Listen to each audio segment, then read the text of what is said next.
Welcome to Flat Earth Debate Live. I'm your host, Nathan Oakley, and if you are new to this channel, or you've not done so already, how dare you, then be sure to subscribe, hit the bell notification icon, and join button if you'd like to become a Nathan Oakley 1980 channel member and keep up to date with the Flat Earth Debate. If you would like to support the channel, there is a super chat that runs alongside each of these shows while they are live, and there's also a PayPal, Patreon, and crypto link in the info box below the video. Most importantly, if you'd like to join the discussion, simply mute the page you are currently watching, then click the link in the info box below this video to join the panel and express your views on the nature of Earth. If you do join, please don't swear. If you do, you'll be ejected, and if you are, please don't try to rejoin the stream using sock accounts. You'll be warmly welcomed back on the next stream. Please also share the show on social media. Sharing the show obviously increases the live audience, but this in turn increases the chances of a more diverse panel, so please share the show on Facebook and Twitter. One last time, if you're new to the channel or you've not done so already, then be sure to subscribe, hit the bell notification icon and join button to keep up to date with the Flat Earth Debate. Now, we are joined by Neil, 10th Man, Paul, Arwin, Chocolate Saiyan, Flatsoid, and a whole bunch of people in Discord. So welcome, one and all. Hello. Hey, good morning. Hey, hey. It's Monday for panel. Aw, I do love Mondays. Everyone's so much more enthusiastic than towards the end of the week. Happy days. Good morning. Hey, Eli. Good to have I you. did miss the show. You missed the show over the weekend, Oh, eh? 1333. That's right, 13333. When you had a 166, oh, 666 was the last show. I sent you a $6 or €6.66 donation. You got all stroppy about it. I'm like, I'm out. I'm giving you money and you're getting moany about it. Is this a Mason show? What show? Mason No. show. I don't know. Is 333 in some way linked to the Masons? No. It's only 2 3s. And who cares? Just because they use it doesn't mean it's theirs. I don't know about that. Taking it all back. Numbers are ours. It's of the Well, free people. We're covered. What is this, the Niels. Goonies? Yeah, what's going We're on? covered. Suddenly we turned Goonies. into a conspiracy show. Taking it back.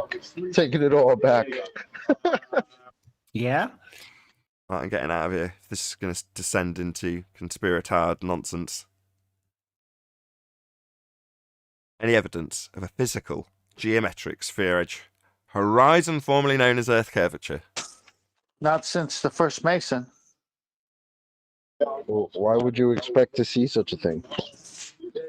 Because they claim it blocks But boats and balls- buildings with their mathematics that they reify into Have you existence. But balls are a perfect shape. Have you ever looked past a sphere? You should have a geometric horizon. No matter how big or small. Yeah, that's right. Should be a physical Earth curve obstruction getting in the way if Earth's a sphere. Like a hill getting in the way of stuff, right? Yeah, we haven't got that. But Though.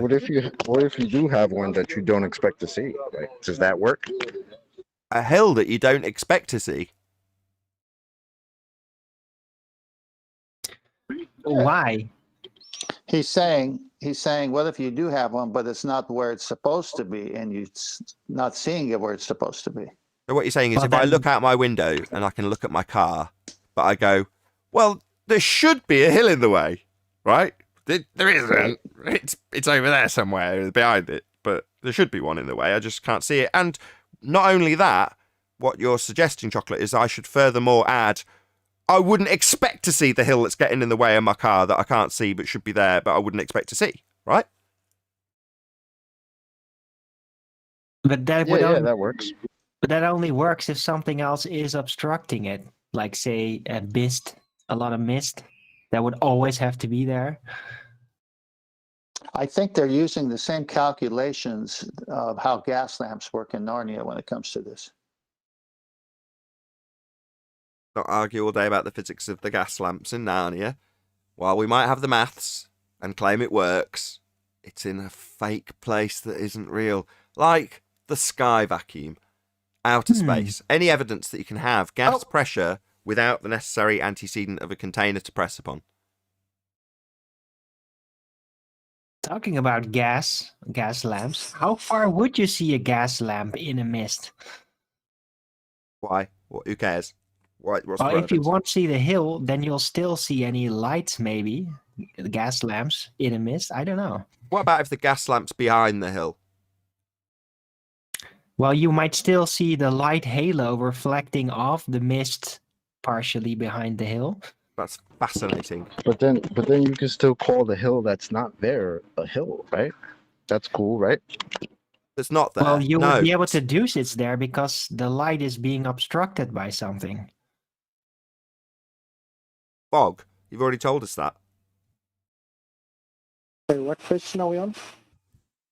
Anyway, meanwhile, we no longer have a physical geometric sphere edge for a horizon. We only have one horizon, and the horizon formerly known as Earth curve has been debunked by the Black Swan.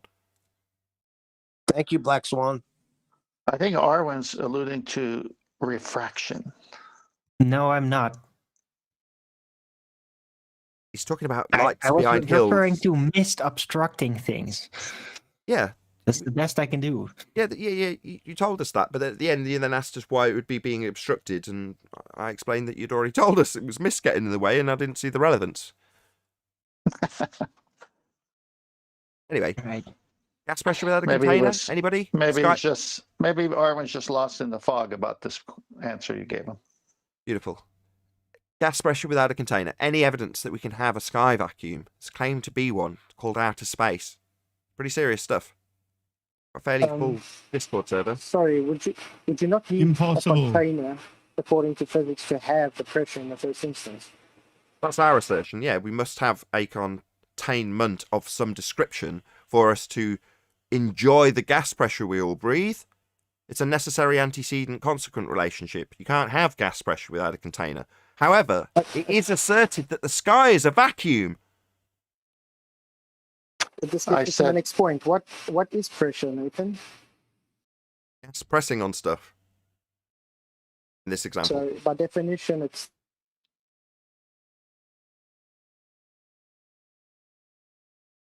Broke up. Go again. By definition, it's... Oh, we've lost Foxwood. The key He was moment. spraying in the background too. It's doing his... I was talking to a guy yesterday at the golf course, and it came on the subject right here about 14.7 psi, the gas we breathe. And I said, hey, do you think if you have any amount of gas pressure next to an almost perfect vacuum, that it would separate without a membrane, or do you think the gas would fill the available vacuum of that volume of that space? And immediately he got it. He says, well, it would just equalize. I said, so how come we have air here? I like to do the same thing, but not ask that question. Just glance up at the sky. Well, this wasn't the first time me talking to him about it. So I'm dribbling on top of everything else before. Just one But last try from the guys he in got it. Discord. Hold on. Any evidence you can have gas pressure without containment? Any evidence that the sky could possibly be a vacuum as it is asserted to be?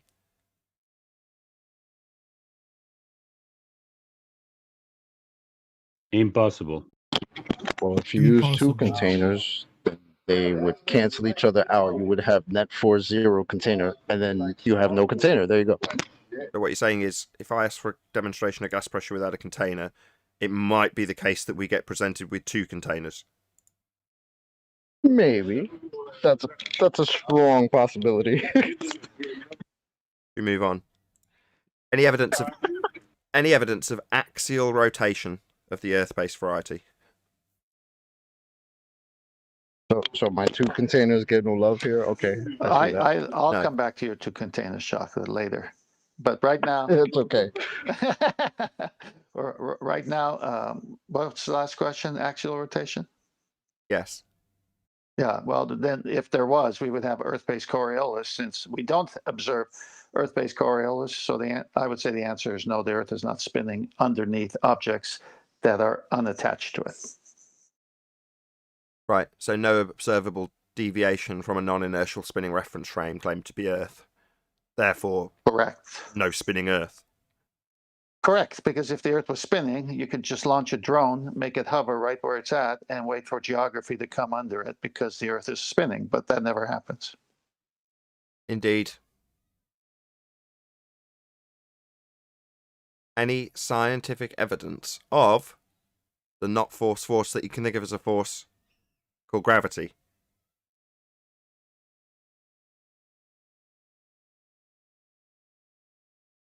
No, Einstein threw it under the bus, said it doesn't work. It's not a good explanation of the phenomena. So he came up with something even worse, a different kind of math that doesn't exist, that includes time concept. That 10th man on fire today, moving us swiftly along in housekeeping. Any single viable hypothesis from any of the fields of astronomy, cosmology, or astrophysics?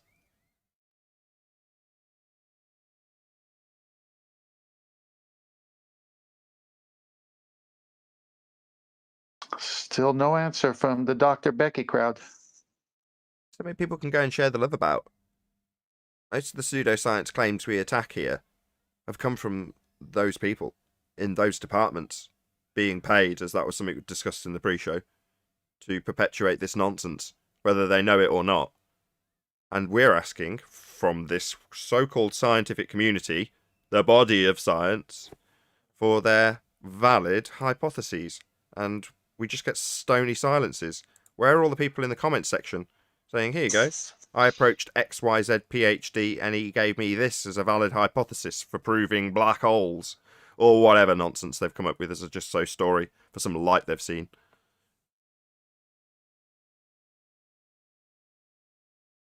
No valid. Maybe because it doesn't exist.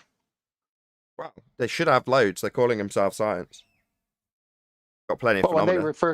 they refer to the body of science, it's just a term they want to use to give some kind of validity to what's about to come out of their mouth next. But you say, okay, let me see the hypothesis from this body of science you just cited. I don't have one. Yeah, it's bait and switch. Any evidence of the distance to the sun?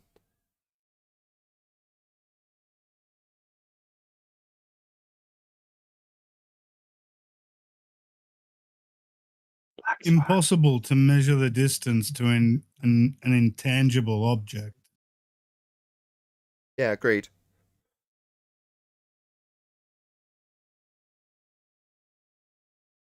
So no, then? The enthusiasm level diminishing rapidly, I see. No.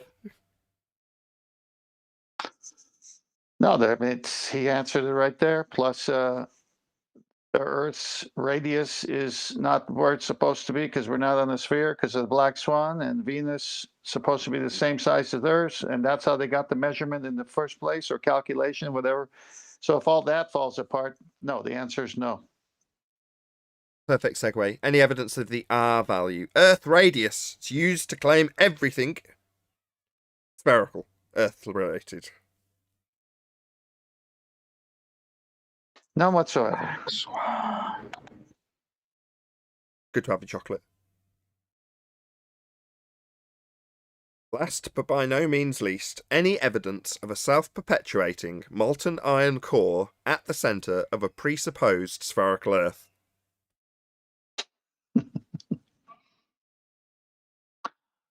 Cartoons. I guess I'm gonna have to step in and be a baller. P ways and S ways. Okay, what are they and what do they prove? We shot these vibrations into the center towards the ground, and they reflected back certain peaks and valleys and all this fun stuff, and we can determine that we had this molten iron core down there. And were That's how we did it. Were the predictions for these P waves and S waves proven to be 100% accurate then? Well, there was some anomalies and problems, but we just ignore those. We just ignore those.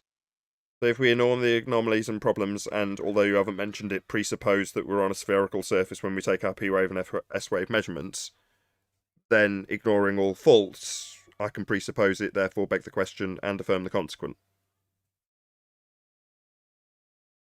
Right, exactly. You got it. You figured it out. I see. If Earth a sphere, then with a molten iron core, then we will observe these return signals with our P waves and S waves. And we do, although we don't, observe these signal returns with our P waves and S waves, although they were wrong. Therefore, Earth has a molten iron core. Confirming the consequent formal logical fallacy. If P, then Q, Q, therefore P. Yeah, but Nathan, this is where they're going to say, but you can imagine it. Well, I haven't got enough imagination to imagine the molten iron core or imagine that the P waves and S waves are accurate. Well, because they're not accurate, you have to imagine it because you still have to reify you're on a sphere. So they got to be real, but they're not real through any kind of testing or observation. So the only way to keep that thing going is to imagine it. So Brian, I don't know if you realise, has obviously hit the mark in terms of his description and dissection of the globiolus effect, to the point where somebody, presumably slightly offended by that, has gone and defined it, presumably in the Urban Dictionary or something similar, as a flat earther not being able to cope with reality. You think, oh, right, that's very interesting to see. So kudos to Brian. It seems you're getting a bit of flack, my friend. You know why you get flack, don't you? It's because you're over the target. So another bit of belated kudos to Brian. Brian's Logic. Subscribe today. Brian's on fire, baby. Yeah, he is. Yeah, I'll third that. Brian is absolutely on fire at the moment. He's right on point and knows his stuff and has honed it right down to concise descriptions that he can even battle people with in the real time. So, yeah, Brian, top pick. Go and subscribe to him.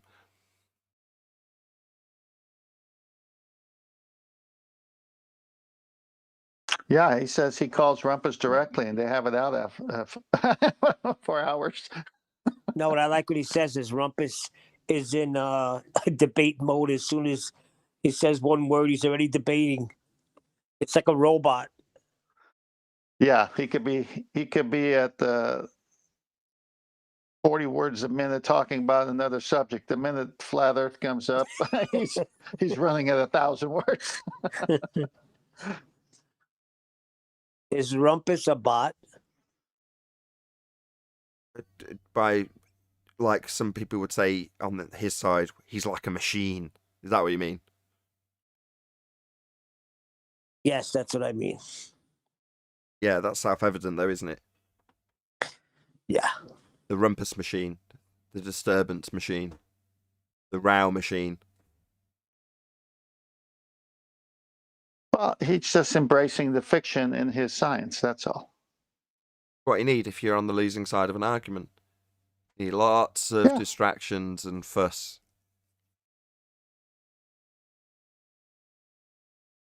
Amazing that this side says science doesn't prove things.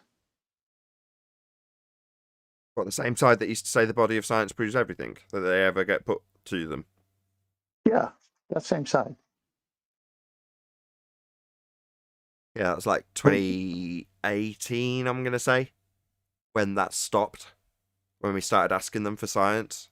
Got summed up beautifully by Chocolate at the end of one of the shows last week. It's like, yeah, that all ended, didn't it? Why? Well, because we started saying science, you say? Let's see it then. Of course, prior to 2018, we had a limited understanding ourselves of what science was. Right. But you know what? The ballers, the more I look at them and see the whole globe religion, I really think that they are intellectual nomads. And they seek pools of trust. Trust is like water to them in the desert. And they just keep on migrating the argument until they find a new source of trust, and then they just stay there until somebody dries up again. Somebody tries to unroute them, and then they move on in the argument in the spot. So they just make sure they don't anchor down on anything, don't call something their home in an argument, don't make a claim. Just move on, red herring, straw man, whatever it takes. Go to the next step. Intellectual nomads, what they are. Yeah, usually that's as a result of cognitive dissonance. You've taken them to the point in the argument where they've had to lay down their own contradiction or had it laid down by us to them, and at which point they want to I won't go through your description again, but obfuscate away. Go on to the next point. Put a question to you, damn quick. You know. But I've said this many times in the last couple of months, right? I think that's a human condition as opposed to a globe condition. I think it's been exploited with the type of programming with the heliocentric model, but I think it's a human condition that's been exploited as opposed to just this is just how globers are. If you've been indoctrinated with the globe, it's like, nah, I'm sure you could find somebody in some Eastern culture that's never been polluted with it that you could challenge them on something that they did believe, and you'd have the same result. Oh, are you saying there's somebody more globerish than a glober? But what you're Stand saying off is, at who is the biggest intellectual nomadic group? Sounds dangerous. I'm saying there's a different word for it. We're trying to describe zealotry as being a globe believer, and it's not the same thing. Oh, it is the same thing because they are zealots, but what I'm saying is being a zealot is something that people can fall into generally. It's something that is exploited, and people fall into rhetoric and zealotry very easily. You know, people fall out of it just as easily, which is why I think the conditioning and the reinforcement of the programming when it comes to the globe model is so strong and prevalent and obvious when you realise it's not true. You know, you see it all the time, you can't help it, right? You know, and it puts you off. It leaves a bitter taste in your mouth when you're watching something and they start barking on about how the globe works or whatever they're babbling on about. But anyway, my point is that when you've got this mental mindset and you're fickle, in other words, you know, we're talking about no such thing as bad publicity in the pre-show. And I'm saying that the reason that it's long-term is because people are so fickle, they just forget. Well, if they just forget that they're supposed to have this worldview because it's not re-indoctrinated into them on a continual level, like daily, almost minute by minute, you're constantly bombarded with either language or imagery that's globe-based, that's globe-biased. And that will leave you in that state permanently unless it goes away. Like I say, people are fickle. But the people who have had it pointed out in terms of contradictions reach a different stage of how people behave, and that's zealotry. And that's really what we're talking about, as opposed to behaving like a globed. They're behaving like zealots. Well, Right. referencing Rumpus from last week, when your best comeback at the end, because you run out of trying to describe the inconsistency, I can't even say it, falsehood, fallacious points. Inconsistencies. Thank you very much. He went to imagination. So his best answer at the end was, okay, look, I can't answer why it doesn't work. I can't answer why it's fallacious. I can't answer why it's illogical. But here, I believe it so much that it's got to be imagination. So he ended on imagination. Now, imagine a flat earther responding to any questions about the nature of this earth that we live on, and then when pressed to a point said, well, you know, I can't prove it, but it's my imagination. Imagine if we said that. Right, they turn it as an attack and make it into you lack the imagination or a comeback. All right, my bad. I'll do better when I try and reify your model we've just demolished for its They'd lack of rip physical us a proof. new one if we did that. But instead, they just say you don't understand. Yeah, it's the usual ad hom. I was going to add that in my last little spiel to add to what you said, Arwin, which is you missed out one little bit, which is when they get to that stage, they've got to ad hom you first.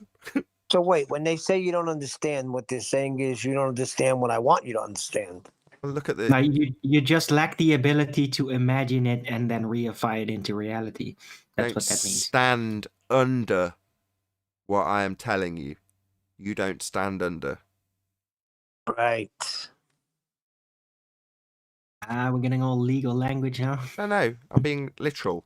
So if you've got somebody who's reifying the physical nature of a sphere from a model that they have as a religious faith, and they describe it to you, you point out where it's wrong, and they tell you that you don't stand under my reification, that makes grammatical sense, and for the audience's benefit, they can understand, in descriptive terms, how a reification not accepted is someone not standing under someone else's way of life, their physical manifestation of a model, whatever you want to describe it as. You won't stand under it, and they'll point it out to you like that's something bad.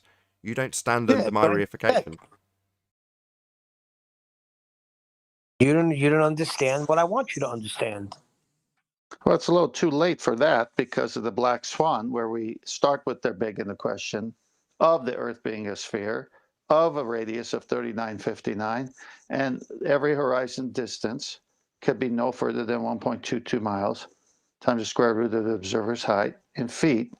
At a 1 foot observer height, it can't be more than that. And yet, here's all the evidence that it's way beyond that, proving that we're not on the sphere. So we do understand.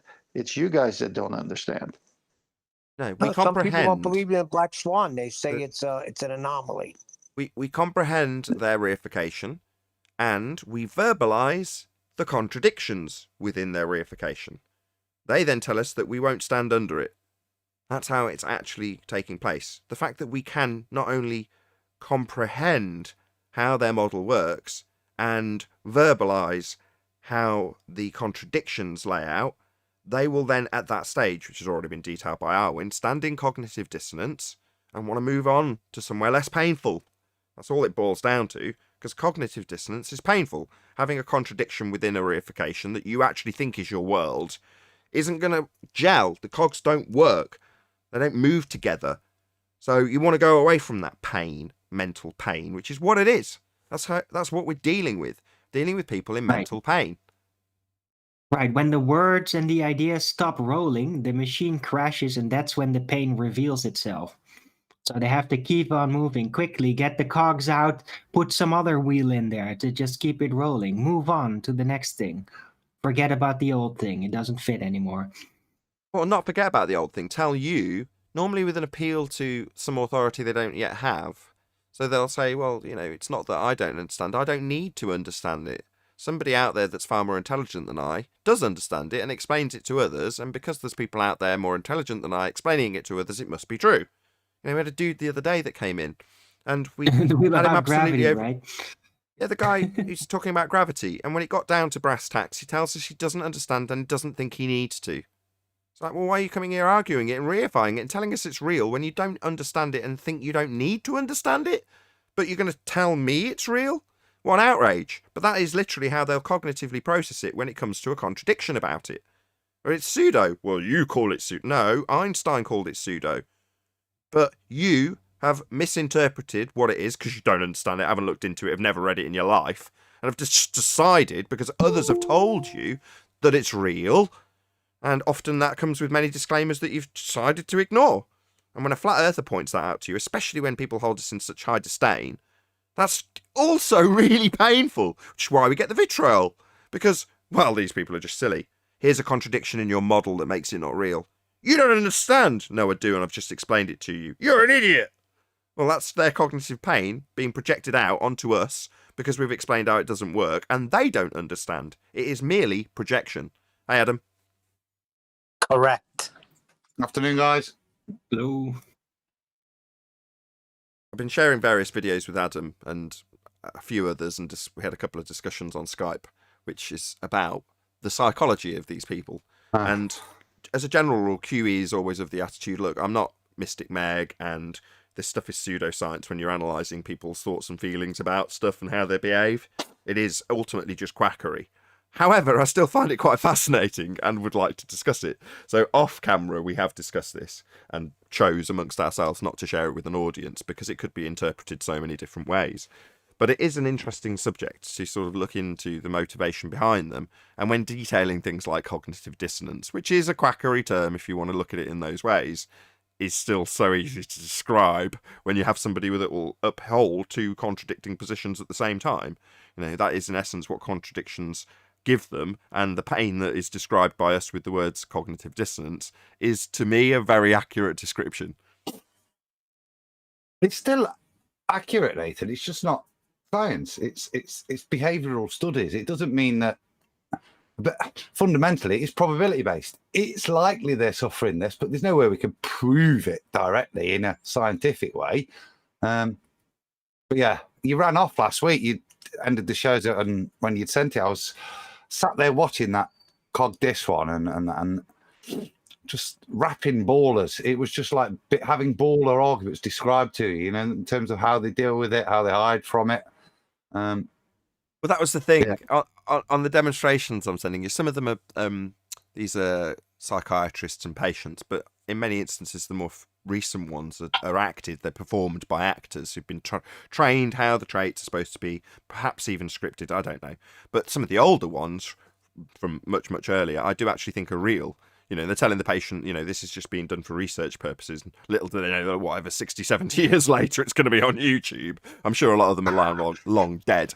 But, the point is that you're listening to these character traits being described and then watching them actually manifest themselves in some patients, or in some instances actors that are describing patient symptoms. And you go, wow, I see this all day. This is amazing. This is really accurate. And that was the one that I got to... The delusional one, wasn't it? It was the repetition of the same thing, even though you've got no evidence and you fight the evidence of all the cog this, but it was the one that was describing actually fully what is delusional. Actually, yeah, what I was getting there. You took my thunder. That was the one that made me call the off-camera discussion when I got to delusion, because I'm like, is it schizophrenia? Is it a mild form of schizophrenia? It doesn't quite match. I don't really. And then you get into the traits of it, and then you get down to delusion. And you go, yeah, I hear this all the time. We say it, we use it. We know the word in sort of common vernacular usage. But what does it really mean? How's it described in psychological terms? And you get down to it. My God, that's what people actually are coping with when they come here. They're coping with a delusion, right? And a lot of it, when they're describing it in terms of how people will mentally experience this, they say it goes along sometimes, not always, hand in hand with hallucinations. And you go, well, obviously, if you're trying to induce this into people, the general populace, with a delusion about, I don't know, sky vacuums for the sake of argument, to keep it simple, as we've talked about that today, well, then you need to have the hallucinatory bit as an aspect, right? So you go, well, what bit is that? And then suddenly, obviously, light bulb over the head, you go, well, everyone's got a TV. And they're being shown stuff from the sky vacuum, both with a suspension of disbelief, i.e. in fiction, and in claim to be non-fiction. Well, that's basically a hallucination, because that's not real. You know what I mean? So it's like, basically what we've got is a population that's having induced psychosis, and they've got mass delusions about where they live. Now, no one's going to argue with those bits. I've thought long and hard about the bits that will and will not get criticism in the comments section or from moany people who might join after this conversation. But after long and hard thought about it, there are certain aspects that you can just say, because thinking about it, we say it all the time, including Quantum Eraser. Think back to the amount of times he has said, quite exasperated as he does so, you're delusional. And they are, right? Globeheads, that is. It's totally, like I say, I was listening through it and you're going, my God, this is what I'm encountering. This is actually what I'm dealing with. And to have it put in such eloquent, and he's very succinct and eloquent and comprehensible as well, because he is talking psychology, but he puts it into terms that you understand that behavior, how it's being classified. And you look at it and you're going, my God, we are actually dealing with delusional people here on a daily basis. It's right. And that delusion leads to a state, mild or otherwise, of psychoses.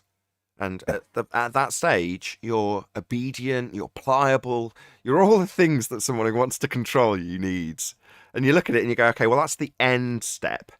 So if I was to look at this and go, that would be quite useful, you'd back engineer those steps and end up at, the delusional and the hallucinatory stages and go, well, how can I induce that? And then you end up with it on TV and the massive population over maybe a course of 100 or 150 years literally thinking that they're on a spinning ball flying through a sky vacuum. It's just absolutely nuts when you think about it. I'm smiling, you can probably hear it in my voice, because in some small way, as mad as this sounds, you kind of got to tip your cap to that. You got to go, wow, that's pretty impressive stuff, right? The web that we unweave is often impressive when you see how it's been woven. If you look at, I was about to say, it shows you how susceptible we are while we're teetering, hence why maybe people go out and all have things shoved in their arms in the belief that it'll get rid of something that never hurt them in the first place. It shows how susceptible we are to their influence. And what the scary thing is the number, the majesty of the web they've weaved to have that control over us.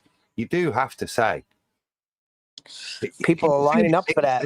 Yeah, but it's stuff that takes hundreds of years, and you can see how complex the web is that has us denying our reality, just like making ourselves delusional, denying our own senses because that telly box says it's a ball.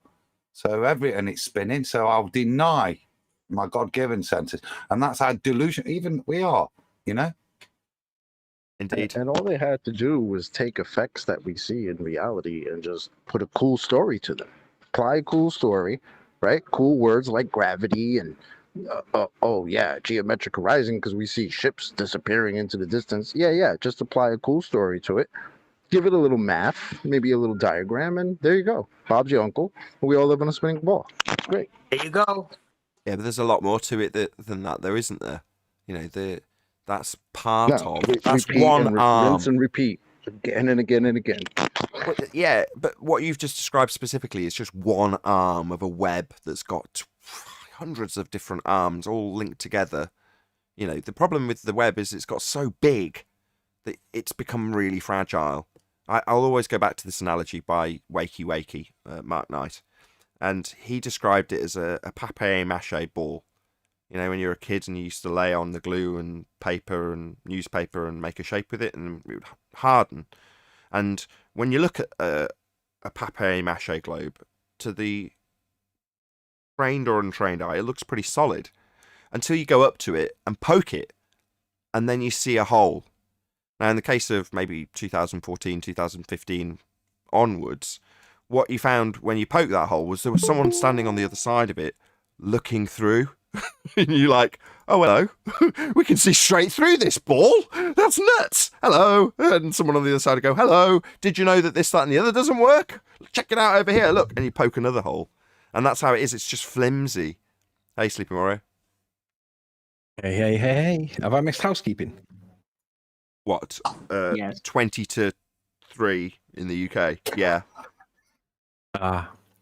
Any Hillbilly scientific Blue evidence Balls has made a claim about gravity being a force. He's You missed my he's cue. recreated the Cavendish He's a Experiment. retard. They check out if you could hear me through what I said over Doesn't Anthony. go I quiet? tried to get in a queue for him early and was like, any scientific evidence of gravity, but he started before I could give him the the lineup. Oh. Go on, Sleepy Mario. I rumpused you to get a gag in because I knew what you were going to talk about. Yeah, Tony doesn't need to do housekeeping. He doesn't need to be asked to do housekeeping. He just comes rolling in and starts cleaning. I know, That's but okay. I'm too excited. I've got to share this with you. Hillbilly Blue Balls. He's recreated the Cavendish Experiment. That's not an experiment measuring a force. It's not a force anymore. And obviously, he loves Cavendish because he spent a lot of time. And to be fair, his build is really cool. I mean, he's got the kind of man cave that most people would die for. Loads of machinery in there. His garage is bigger than my bloody house. But anyway, this is what he said about his Cavendish Experiment repetition. He says. Where we go? He says, okay, so now for a quick Cavendish update. We, of course, have already seen undeniable proof of mass attracting mass. It works 100% of the time, and that qualitative result, I wonder where he got that phrase from, is beyond question. But of course, the object of all of this isn't simply to show that mass attracts mass. That is a given.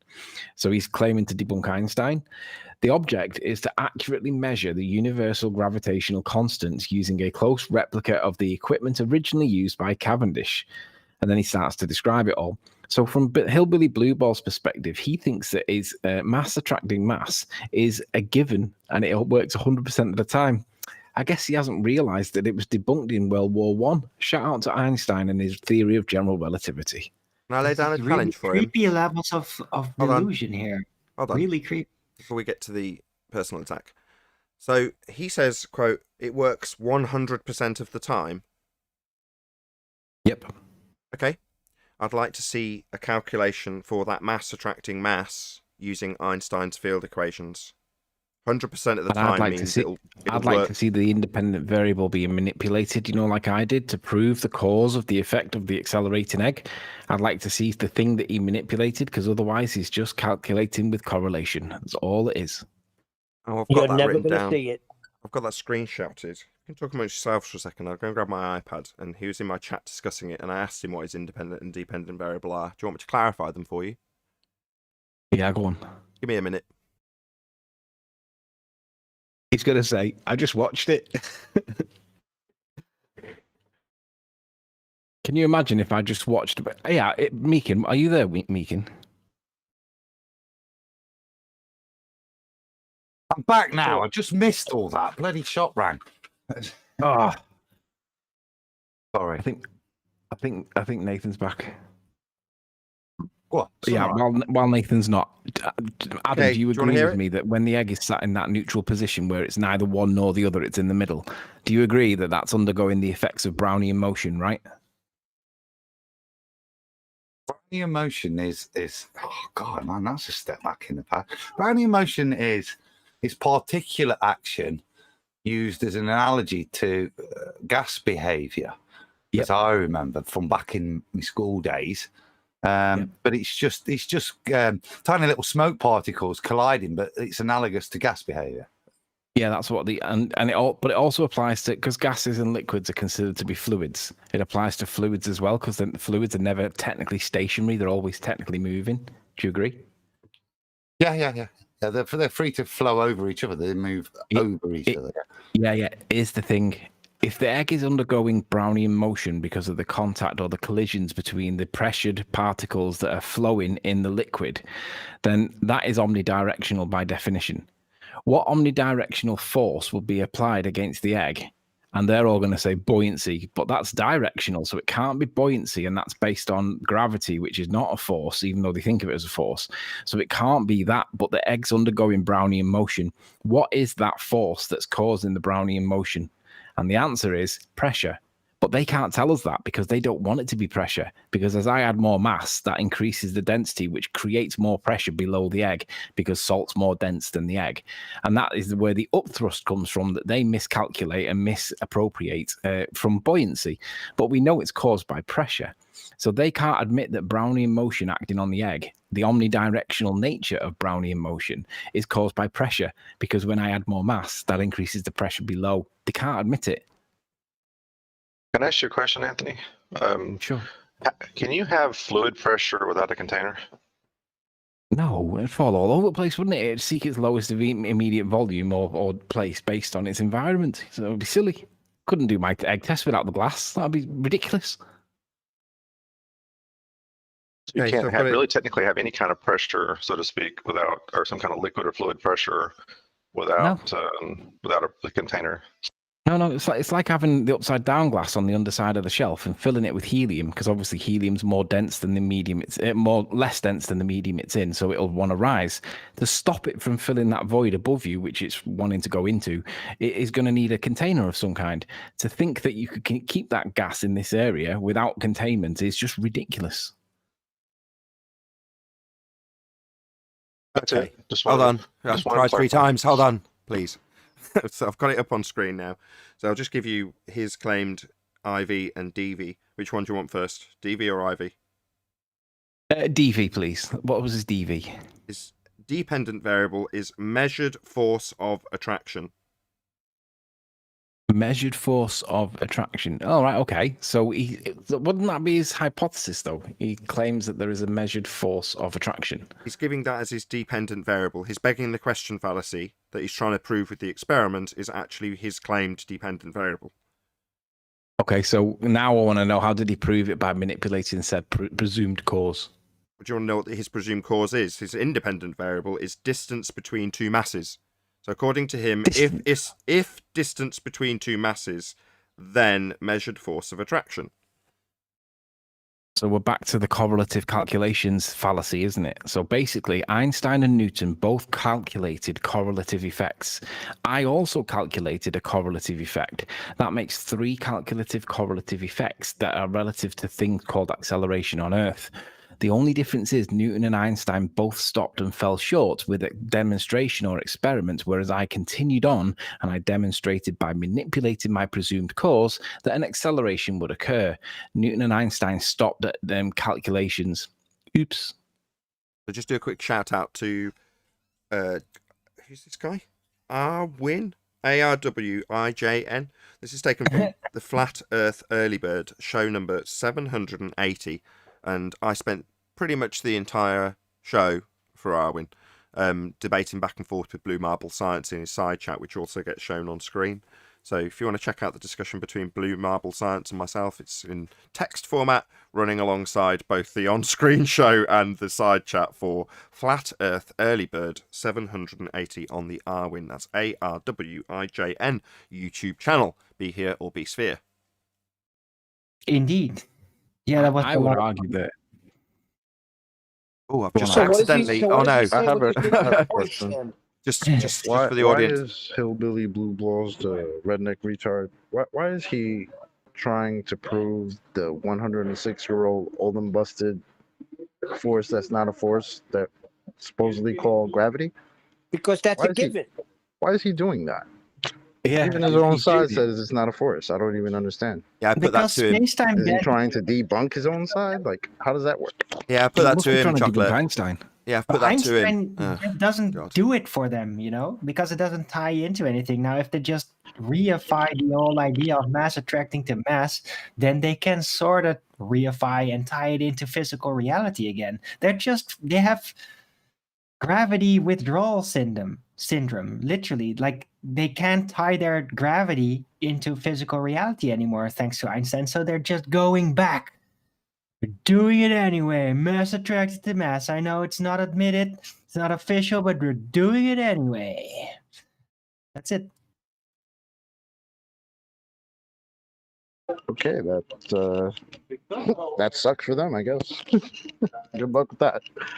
It's a fantastical quest to find gravity. To It's find actually kind of sad. Well, it's funny. If Newton actually said that there has to be some kind of physical mediation of this force, and he says the way it's described, it can't. Basically, there's nothing physical there, right? But now the ballers are saying that space is physical.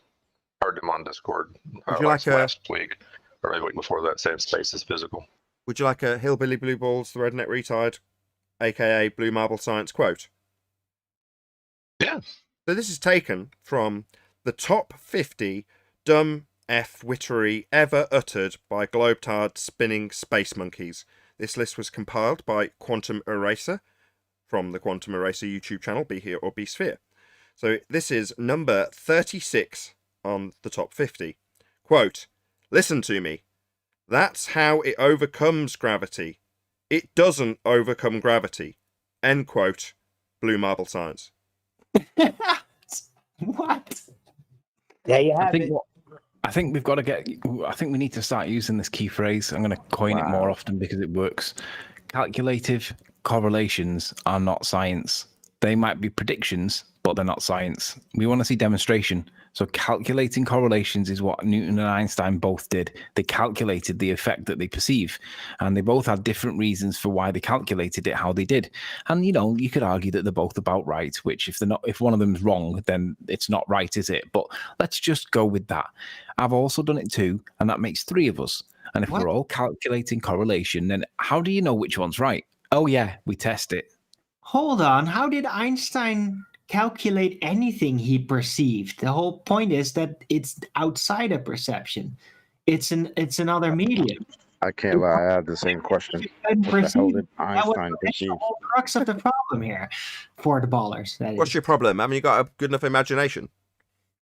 Yeah, that's it. Yeah, what's wrong with you Imagine- guys? Imagine.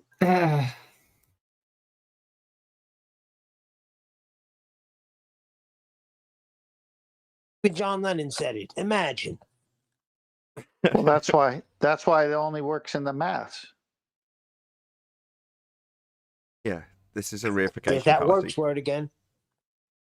This is a reification fallacy. So, like we discussed right at the beginning of this little segment, I would prefer that it just gets pointed out as a pseudo non-place that we were describing with maths, abstract language.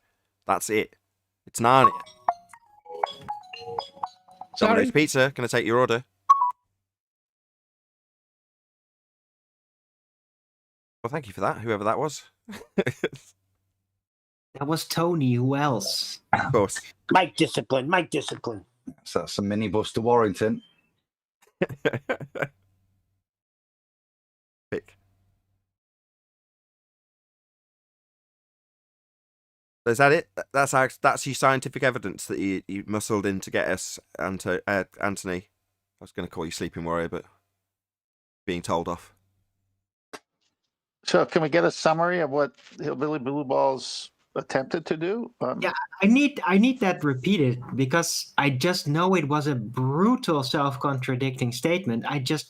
It's kind of gotten a little blurry. I'm so confused by it. The level of doublespeak they're now applying. So what exactly did he say again?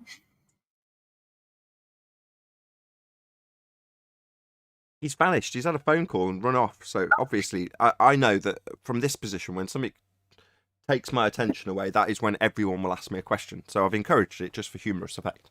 Now everyone's asking Tony questions when he's clearly on the phone.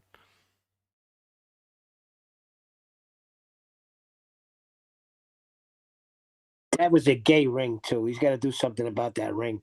Well, the Nokia ring. Oh no, it's a classic. That was pretty cool, I thought. I was old school. Hello? I'm on the tube! Nathan, Yes. Nathan, do you genuinely not understand the independent variables in the Cavendish experiment? Yeah, we're Despite the fact going that there they are so again, incredibly again. simple? No, we don't understand what you want us to understand. We don't stand Well, under okay, I know nothing you're you say. stupid, but I mean, even but the variables in the Cavendish experiment are so simple. The fact that you claim you don't agree with them, either means you're so stupid you don't What was understand the some very naturally simple things, observed or you're quantity? trying to deceive your Guys, audience. just what is the let him get his hypothesis? How about that? preemptive ad homs in. So you have had the independent variable detailed when you were put to task by QE, and he wrote down what you claimed was the independent variable, and you gave it as mass. Yeah, well, you can change. You can decide. All right, just a yes will do, because now I'll point out that independent means on its own. That would be the independent variable. Well, according to Hillbilly Blue Balls, his independent variable is distance. Not mass, but distance. You can choose one of three. Can you? Is that what independent means? Oh, wow, I've got a totally different understanding of what independent means. I know, because you're stupid. Oh, really? Does independent mean a choice of three? Yes. No, it doesn't, you absolute moron. Listen. No, I won't listen. I'll tell you that you're a thicko.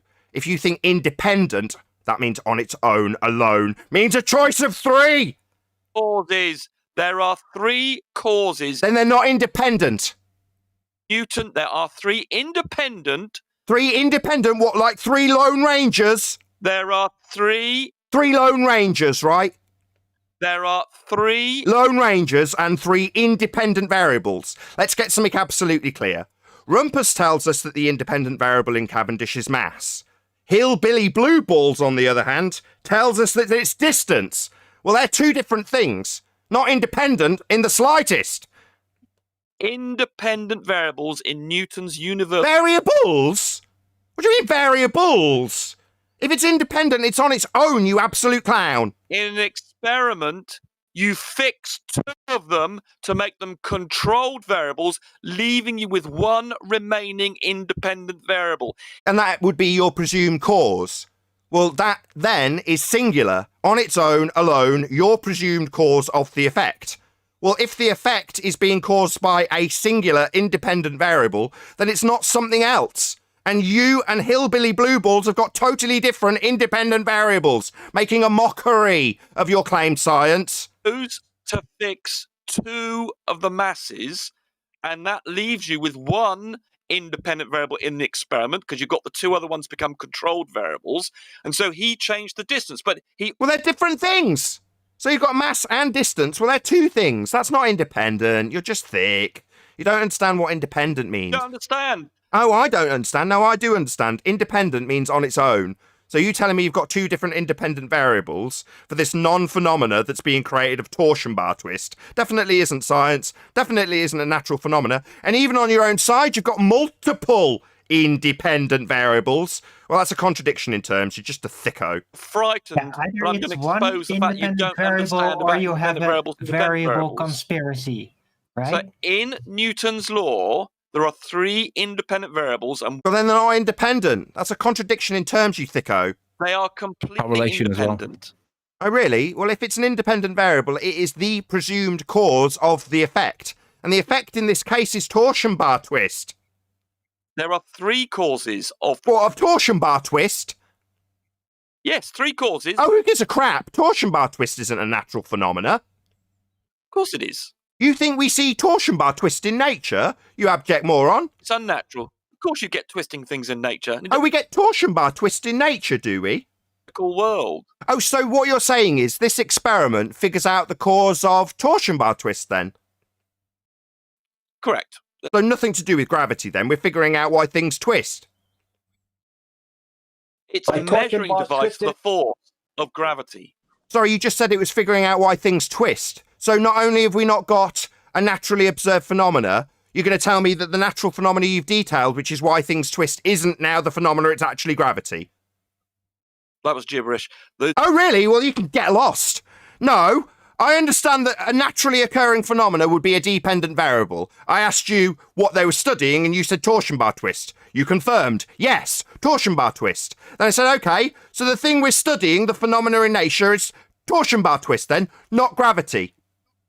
Yes, it is. It's used. Yes, it is. Well, you've just told us it's torsion bar twist. So that's not gravity. They're different things. Which measures the force of gravity. And this experiment. Oh, which makes up the force of gravity. So our natural phenomena's not gravity then. You're extrapolating that out from your dependent variable that you're figuring the cause of. So you're going to figure the cause of torsion bar twist with 3 independent lone rangers. I mean, independent variables, according to you, because it's nonsense. And then you're going to tell me that if your 3 independent variables, then torsion bar twist, but that means gravity. Measures the force. Measure the force of twisting. Force measuring device. Of twisting. Gravity in Oh, gravity now, so it's not torsion bar twist. the torsion bar twist. It's the thing that you're studying, and it's not a natural phenomena. That's right. Yeah, you can talk about the natural phenomena of torsion bar twist all day long, and it's not gravity. It's torsion bar twist. Gravity in the experiment. Yeah, gravity's not in the experiment. DV torsion bar twist. Of course, again, hillbilly blue balls. Now that we've just had clarity, is everyone clear that we've got the DV as torsion bar twist? Are we all clear about that? Which measures force. We've got torsion bar twist as DV. We're all clear. Which measures force. Which measures force of twisting. Okay, so we've got twisting torsion bar force as the DV. Not according to hillbilly blue balls. He gave a totally different DV. Measured force of attraction. Which is measured by the torsion. Sorry, attraction? Is attraction twisting? It's a measurement of the. Is it twisting? It's a measurement of the. Of twisting? Attraction between the masses. Attraction between It is an masses is instru- twisting torsion bars, is it? It causes a force. Oh, it causes. Sorry, I thought we were studying the cause. That would be independent variable. This is the effect, you thicko. Yeah, which is measured. So you don't know the difference between the cause and the effect. You're a retard. You're useless to us. You don't even know what you're babbling about. You're babbling gibberish. I can't believe that even though. You're babbling gibberish, man. You don't even know the difference between the cause and effect in your pseudoscience. Your effect has been detailed. We've clarified it. It's torsion bar twist. It's just not what Hillbilly said. Oh, that the torsion bar twist. Yeah, your DV torsion bar twist. Not according to Hillbilly. Yeah, according to him, it's attraction between masses. Nathan, you need a device to measure the gravitational force and. What, that you're assuming? See, in an experiment, we try and figure the cause of a naturally occurring phenomena. That's a DV. You've got to measure it, haven't you? You've got to measure the dependent variable. And Yeah, and that's torsion bar twist in this example, isn't it? it's the way you measure the force, yeah. So the way we measure the force isn't torsion bar twisting, and it's definitely not attraction between masses, which is what Hillbilly said. So this all seems like gibberish nonsense. To you, you just miss. To me, we've got independent Lone Rangers. Let's try again. The Try again, Lone Rangers is nonsense. Independent variables is nonsense. Having your compadre, Hillbilly Blue Balls, detail a totally different DV to you makes this experiment nonsense. The torsion bar twist measure. Is your DV, and it's not what Hillbilly Blue Balls said, and it's not gravity. You've got 3 things on the independent variable side you can vary, and he chose. Yeah, that makes them non-independent. That's a contradiction in terms. You're just thick. No, you don't understand. I don't understand. You don't understand. Yeah, I do understand. You've got 3 variables, and they're supposed to be independent. Nathan, do you know what a controlled variable is in an experiment? It's not a 3-way variable, because that wouldn't be independent. Right, so you're dodging the question. You don't know, do you? What, something that's held constant? Yeah, I do know what a constant variable or control variable is. It's just not what we're discussing with your multiple independent That seems strange, how you can have things that are independent and multiple all at the same time. But there we go, that's what you've got. You've also got a DV that doesn't match with Hillbilly Blue Ball's DV. Of the independent variables into controlled variables. Variables? How can you be variables and independent? If you have controlled variables in an experiment, Nathan. Well, they're not the cause. The controls aren't the cause. Don't you understand that? They are. Oh, the controls, No, the they're things not. that are kept constant to not influence the test, are also simultaneously causes? Are you thick? Nathan, without those controlled variables. Bro, did you really just say the controls Yes, of the he did. cause? Make sure you take that. Rumpus, you're The crazy, other bro. independent variable wouldn't Sorry, do we want to get the anything. quote nice and clear, Rumpus. You've got to have the control. Sorry, did you just say the control variables are the cause? They're just held constant. That's So they're not causes then? the thing.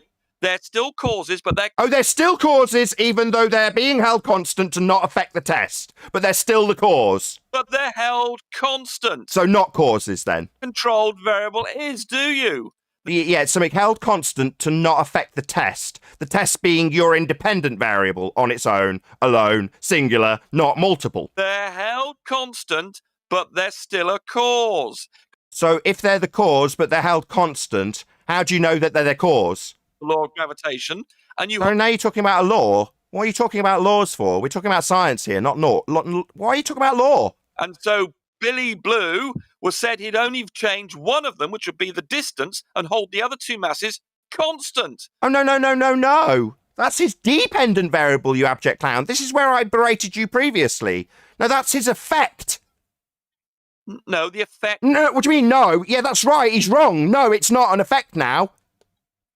What's not an effect? The attraction between masses? That's an effect, yes. Oh, so not torsion bar twist then? Which you measure the force with the torsion bar. So you're assuming it when you measure torsion bar twist then. So we're not measuring the dependent variable of a force between things. We're measuring a torsion bar twisting and then saying it's because, well, that would be a causal relationship. That's what you're supposed to be establishing. If you knew anything about torsion bars, you'd know that they measure force. I see. And torsion bars are gravity. Is the force of gravity. Oh, so they're just gravity. So a bar twisting is now gravity. In this experiment, it measures the force of gravity. And your dependent variable is the force of gravity. Which you measure with the torsion bar twist. So a torsion bar twisting is actually gravity then? No, it's measuring the force of gravity. You just said it was. No, I didn't. Listen again. The torsion bar twist is a force measuring device. You need to measure the dependent variable, and you do it with a torsion bar. Just like you measure voltage with a voltmeter, you're measuring the force of gravity with a torsion bar. Okay, and where do we observe it in nature, and what is it? We observe it in the Cavendish thing, because Cavendish... So we don't observe it in nature, we observe it in the test. No, that's wrong. You'd say... Hold on, you're saying the Cavendish experiment's You're saying it's measuring something, a force in nature. I'm saying, where do we observe it in nature, and you're saying we observe it in the test. We observe the force of gravity you detected in your bathroom scales. So it's a force downwards, then? It just so happens that the major force we experience is downwards, but we know that mass attracts mass. That's what the Cavendish experiment Sorry, proves. it's a force downwards, then? Not necessarily, no. So you don't even know what the force you're studying is? You're saying it's a measuring device. You don't even know the force you're studying, maybe not. So maybe we haven't got an observed phenomena, or maybe we have got one concrete that we know we're going to study the cause of. Which is it? Torsion bar device. Yeah, we don't want to know about the torsion bar. You're saying it's a measuring device or a force in nature. What force? Well, let's just decide what we're talking about here. Yeah, what force are you talking about? You've said if you step on a scale. I've then clarified that that would be a downward force, and you seem hesitant. Maybe not, you say. The torsion bar device in the Cavendish experiment is orientated horizontally to avoid the force of gravity due to the Earth being involved in the experiment. I see. So it's negating a downward force.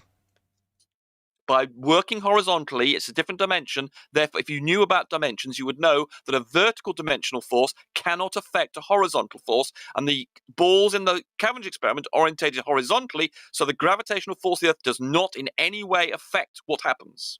Okay. And according to Hillbilly Blue Balls, this works 100% of the time. Is that correct? Yeah. Can you give me the calculation using Einstein's field equations for this mass attracting mass, please? Okay, I've got the paper here. Let me get it somewhere. It'll give me a few seconds to get hold of the paper that does the, which will show that the Einstein field equations reduce to the Newtonian equations in the simple No, they don't. circumstance on the surface of the Earth. No, not the paper. You do it. You do Well, it. that's going to. Well, you're not going to understand. Do you it. not This understand is what's for being liquid asked? Do you not understand what being asked? Because I can repeat it. Yeah, I am, but you, Q particularly, has no understanding of math. Q? What's Q? Understand what I'm saying? Q? You have no. Q has no idea. You have no understanding. You don't seem to understand what you're being asked. I want you to calculate what has been done by hillbilly blue balls mathematically with Einstein's field equations. That would be one mass attracting another mass. And we'll go through it, and you will see how the field equations in Einstein's theory of general relativity will end up with a force in our 3D world and give you the Newtonian values, and then we can determine the force from that. So, sorry, we're going to determine the force from Newtonian values. I'm asking you to do it with Einstein's field equations. We established with you previously on this very show that that couldn't be done. It can be done. Who said that? You said it had to be reduced down to Newtonian. Well, that just what happens. It seemed to be stuttering quite a lot. Yes, that's correct. We've got it on record. Yeah, and that's what it does. Yeah, so it can't be done in it can only be done in Newtonian then. It can't be done in Einstein's field equations then. The Einstein's equation. You seem to be stuttering quite a lot. It's quite clear, and you've already clarified it on a previous show. So you cannot do it with Einstein. It has to be reduced to Newtonian. I can do it. We can go through the equations. We'll go through it. It'll take you some time because, well, you won't understand. I'll have to explain to you calculus if you don't understand.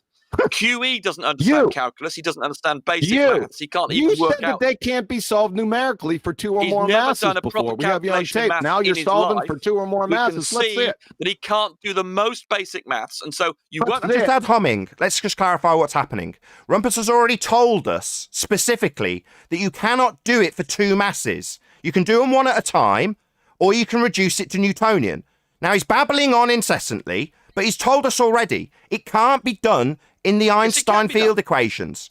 Yes, it can. Why did you tell us that it... Hold on. Why did you tell us that it could not be done? It could only be done one at a time? No, I didn't. I've never said that. We got you recorded as saying exactly that. I've never said you only have to do it one at a time. I've never said that. So you can calculate... You mixed me up with someone else. So you can calculate... Now, just for the record, using Einstein's equations, not converting them, using his specific equations, you can calculate for two masses then in Einstein's field equations. You can work out, Einstein's equations, you can put, it'll tell you the bending space for one thing, and you can then add in the bending space of another mass. So so you have to do them one at a time then? Well, you can superpose them, there's no problem. It's like saying... Sorry, so you have to, as I've already detailed, you slippery little worm, that you'd have to do them one at a time, not one attracting the other then. If I were to hit you over the head with three hands... No, I don't need your example that resorts to violence. No need. What kind of a pathetic man resorts to examples with violence when he's losing? Oh, how pathetic. You're trying to scare me? So if I had a car crash with... You'd be dead and we wouldn't be listening to you. It's not really relevant. However... Ball busters. And then I'd have the force of the three cars coming together. Sorry. Same within anything. So it's exactly the same as classical mechanics. It's no different to that. So using Einstein's field equations for both of the masses... Just like... why are you interrupting me? You scared? You scared? I thought you'd stop. You scared? Okay, carry on. So No, you're the using scared one. You're the one that does Einstein's the field overtalking. equations, you seem scared. No, I'm not at all. No, I'm more than happy to intimidate you in any way I like. You're the scared one. You need to intimidate me, do you? Why would you need to intimidate your opponent? Ethan, you're the one who's frightened to get out in an environment where So you are trying to intimidate me and inferring that I'm scared? No, not really, Rumpus. little domain with you and your mute button. So you're the scared one. If you want to come out into the big... So you are. You're scared of my question. You're going to obfuscate it around it by talking about my show and how scared I am. That's interesting. See, I was going to repeat my question about having a calculation using Einstein that calculated for both masses at the same time. I intimidated you and demolished... No, it seems he's scared. Doesn't want to listen to the actual question on topic about Einstein and his field equations. Wants to talk about me personally. Never, ever come out onto the big wide world. See, talking about me personally. I'm talking about the big wide subject of Einstein's maths. Yet he wants to talk about me, one man. What a coward. Or you realise that... You. I'm talking about Einstein. I've got bigger things to worry about. You and your feeble mind and thinking about personal things. Feeble people, pathetic minds talk about people. Well, I'm talking about the mathematical reification of Einstein. Not Einstein personally, but you want to talk about me personally. What a pathetic little man. Let's go through it then, Nathan. Let's go through. I was trying to ask you a question about calculating for two masses using Einstein's field equations. Yeah. Okay. Well, let's get stuck into Einstein's field equations then. You said you can't solve it numerically. You can for some circumstances. Play that Such as beautiful on the beam Earth. footage. You didn't sound too confident with that. Well, it's a very tricky thing. Many of the solutions are not analytical. You have to solve them numerically. That is correct. But the You can't solve in them simple numerically. circumstances. So you can solve two masses attracting one another numerically with Einstein's field equations, and you can do that then. Yes. Dunning-Kruger-Rumpus, June 19th, 2020. Einstein's field equations cannot solve for more than one mass. Yes, you can't solve them numerically with as an equation, but they... So you can't solve this little problem that Brian's presented you with Einstein's field equations then? You cannot do it then? That'd make you a liar. You just said you can. Well, you can do it in simple circumstances. So you can do it. Would make you a liar. You can solve it numerically. You can solve it numerically. Yes, you can't solve them numerically with as an equation. You can solve it numerically. Yes, you can't solve them numerically with as an equation. In the general case, you can't do it analytically, but in the simple case for the Earth, you can do it numerically, analytically. Okay, but perfect. The general Perfect. Thank you for the clarity. You can do it numerically. I'd like you to numerically calculate what Hillbilly Blue Balls has done with his two masses attracting one another. Do it. Right. Fortunately, in the case of being on the surface of the Earth, they conveniently reduce down to Newton's equations. Well, that's not doing it with Einstein's. That's doing it with Newton's. So immediately you can't do it with Einstein then. No, you don't understand. Oh, I don't understand how you've just told us you can and cannot do it numerically. And then when asked to do it numerically, you've said you'll do it with Newton. So not do it with Einstein then. You can. Do it with Einstein then. That way because okay, let's clarify my question. Without using Newton's maths and only using Einstein's maths, numerically calculate mass attracting mass. But Einstein's equations... Sorry, but Einstein? Is this an excuse for why you can't do it? No, I can do it. Just listen. If I've got a big equation and I've got lots of terms, let's suppose I've got 10 terms in a long equation, and if 9 of those terms go to 0 in the surface of the Earth, I'm then left with the first term, and that term is Newton's one. So Einstein's equations become Newton's equations. No, they're not Newton's equations. Einstein was born after him, you complete idiot. They don't become Newton's. What do you think he was, clairvoyant? Could he see into the future? Could Newton divine the thoughts of a man not born yet? What kind of idiot are you? Are a subset of Einstein's. Subset? No, mate. They're different. Are you thick? You're telling me how you've got to use something different which isn't Einstein. And we all know why. Because you can't calculate mass attracting mass using Einstein's field equations. And you damn well know it. That's why you're telling us explicitly that you'll have to dilute it down to something that isn't Einstein. That would be Newton. A simple case. It's very simple. What, of having to change it from Einstein to Newton? If I've got a 10-term complicated equation and on the surface of the Earth, they all go to 0 except one, that's fine. And then I just use the one that's left. Right now. It's very Do simple. it. I'll copy and paste it. Do it. Stop talking. Okay. Start solving. Right, okay, let's go. I'll go and get you the, it's a very long proof. No, to don't show go that that's get me what's anything. happening. You solved the equations for hillbilly blue balls. I don't even know what the photosynthetic redneck done now. Go ahead and solve them in Discord. I'll copy and paste it and send it to Nathan. Well, you've already seen the paper that does this, but I'll show it to you again. Not the paper. You do. Oh, really? Did somebody do a paper on hillbilly blue balls experiment? You don't need to. They do it on the principle, you moron. Not the principle. He asked you specifically. about hillbilly Yes. blue balls, redneck retard, Yes. aka the photosynthetic redneck, You don't- about you his don't- non-experiment, you don't have pseudoscience non-experiment that's equation. 106 years out of date, pseudoscience. Equations in science, you don't have to say, oh, this is an 106 equation year out of for date QE doing pseudoscience. some experiment in his garage. You Let's demonstrate go. a principle that works everywhere. Do So you it. don't have to No include talking, blue's solving. a particular Blue, experiment. blue. You have one that works everywhere in science, Let's go, everywhere do on it. the planet Earth. And that's Do it. Einstein's. Hold on, and that's Einstein's field equations, right? Yeah, they work everywhere. Yep. So And they reduce work that to everywhere. Newton's equation Okay, thank on you. the surface of the Earth. Thank you. We heard. So they will work with this mass attracting mass claim that Hillbilly Blue Balls has devised. Then it'll be able to calculate the one Correct. mass attracting the other. Correct.